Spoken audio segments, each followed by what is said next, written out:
আজই সাবস্ক্রাইব করুন এবং দেখুন আপনার প্রিয় শো। সার্থক মেসি ভাইয়ের কথা জানতে পারলে আরো পাগল হয়ে উঠবে। ও মেসি ভাইকে না শেষ করে থামবে না। ও তোকে নিয়ে টেনশনে ছিল, তাই মেসি ভাইয়ের কথাটা ভুলে যাওয়াই স্বাভাবিক। এই কথাটা সার্থকের মাথায় কেন আসেনি জানিস? কারণ ওর মাথাটা অলরেডি প্রিঅকুপাইড ছিল। যেহেতু আমার নাম ধরে রাখা মানুষটার নাম আমি জানাতে চাইনি, ওর মাথাটা না ওই গোপন প্রেমিকের থিওরিতেই আটকে ছিল। ও ধরেই নিয়েছে ওটা এমন কেউ যার সাথে আমার অবৈধ সম্পর্ক আছে। তুই ওকে সত্যি কথাটা বলে দিসনি কেন স্রোত? কেন বলবো আমি? দিদি ভাই ও আমাকে অবিশ্বাস করেছে। এত বছর ধরে ও আমাকে চেনে, বাপি অব্দি আমাকে বুঝছে, আরো আমাকে এতটাই অবিশ্বাস করে যে ও ধরেই নিয়েছে যেহেতু আমি ওখানে জেদ করে গেছি আর গুলিটা আমারই লেগেছে, নিশ্চয়ই আমার গোপন কোনো প্রেমিক প্রতিশোধ নিতে এটা করেছে। সার্থক যে এরকম হাস্যকর একটা অভিযোগ তুলতে পারে আমার এটা মাথায়ও আসেনি। আমার এখন রাগ হচ্ছে এটা ভেবে যে ওর আমার প্রতি এতটুকু বিশ্বাস, এতটুকু ভরসা ছিল না। আমাদের সম্পর্কটা এতটাই ঠুনকো। এসব ভুল বোঝাবুঝি জিয়ে রাখার কোনো মানেই হয় না। তুই দাঁড়া, আমি এক্ষুনি সার্থককে ফোন করছি, বলছি কলেজের পর এখানে চলে আসতে। না না দিদি ভাই, তুই ওকে ফোন করবি না। আমি এই নিয়ে কোনো কথাই বলতে চাই না। ও যা ভেবে নিয়েছে, যা ভেবে ও মনে আনন্দ পাচ্ছে তাই ভাবুক। আমি ওর ভুল ভাঙাতে চাই না। আমি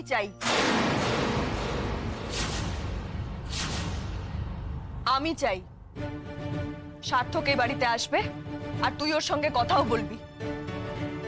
তুই বুঝতে পারছিস না তোদের মধ্যে অযথা একটা দূরত্ব তৈরি হচ্ছে? কেন অযথা জটিলতা সৃষ্টি করছিস বলতো স্রোত? এগুলোর তো কোনো মানে হয় না। কেন দিদি ভাই, কেন? ও আমার লয়্যালটির উপর প্রশ্ন তুলেছে। এটা আমার জন্য কতটা অপমানজনক তুই বুঝতে পারছিস না?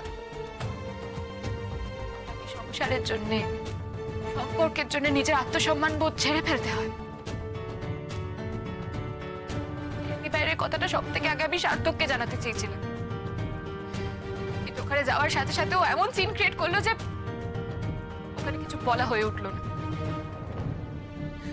তারপর এখানে এসে এমন একটা অভিযোগ তুললো যে আমি আর ওকে কিছু বলতে চাই না।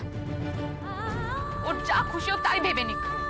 তুমি প্লিজ ওকে কিছু বোঝাবে, কিছু বলবে, প্লিজ কিছু বলো। তুমি ভুল বোঝাবুঝির ব্যাপারে তো তুমি মাস্টার ডিগ্রি করেছো। এর ফল যে কতটা খারাপ হয়, কত দূর যায় তুমি তো খুব ভালো করেই জানো। তারপরও তুমি চুপ করে থাকবে? ভাই দোহাই তোমার, প্লিজ আর মরা ঘোড়াকে চাবুক মেরো না। আমি দেখছি। লিটল সিস, আমার নিজের এক্সপিরিয়েন্স থেকে একটা অ্যাডভাইস দিই। এই সন্দেহ জিনিসটা খুব খারাপ, বীজ বৃক্ষের মতো। ছোট্ট একটা বীজ থেকে কখন যে মহিরুহে পরিণত হয় তুমি বুঝতেও পারবে না। ওরাতেই একে সমূলে বিনাশ করতে হয়, একে বাড়তে দিতে নেই। সেই সন্দেহের বীজ তো আমি ওর মনে পুঁতিনি, ও তো নিজেই এইসব ধারণা করে নিয়েছে।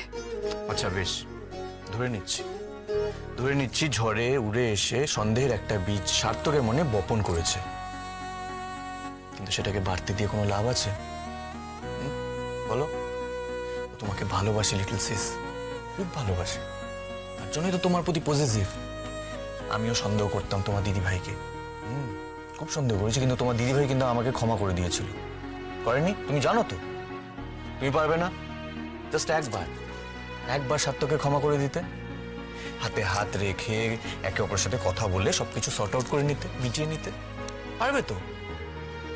সার্থক ভালো নেই মানছি, কিন্তু আমার লিটল সিস্টারও তো ভালো নেই। এই যে তোমার মন খারাপ, চোখের নিচে কালি পড়ে গেছে, শরীরটা খারাপ, এটা তুমি ডিজার্ভ করো? আমরা মেসি ভাইকে ছেড়ে দিতে পারি না? ও তো চলেই গেছে। সার্থক ওই দলটাকে ধরবে বলে এমন উঠে পড়ে লেগেছে যে আমার ভয় করছে। আমি শিওর দিদি ভাই, সেদিনকার মেজদি ভাই আর আমার মুখোমুখি হয়ে যাওয়াটা মেজদি ভাইয়েরও ধারণার বাইরে ছিল। আমি শিওর সেদিনের ওই ঘটনাতে মেজদি ভাইও মনে আঘাত পেয়েছে।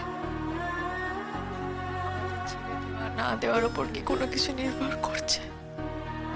হয়তো না, মেজদি ভাইয়ের জীবন হয়তো ফুরিয়েই এসেছে।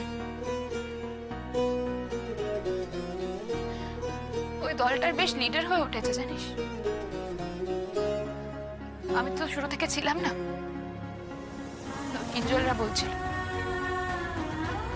এই পুরো অ্যাটাকটা নাকি ওই লিড করছিল, আর বেশ কনফিডেন্সের সাথে।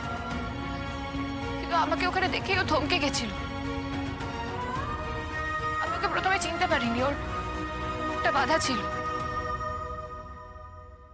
কিন্তু ও পেরেছিল। আর তখনই ও থমকে গেছিল।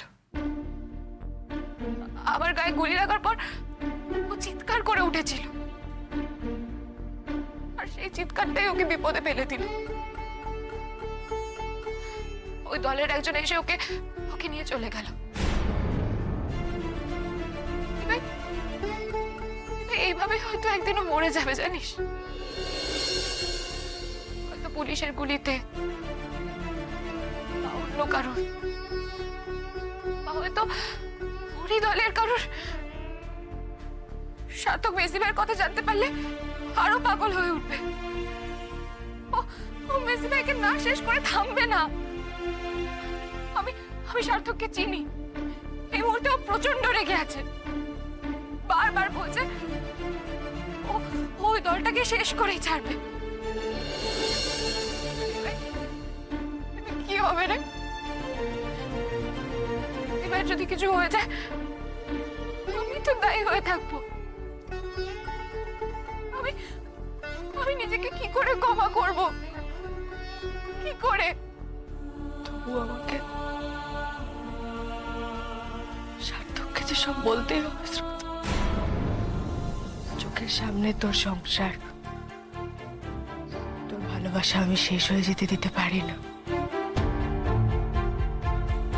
এলুর ভাগ্যে যা আছে তাই হবে।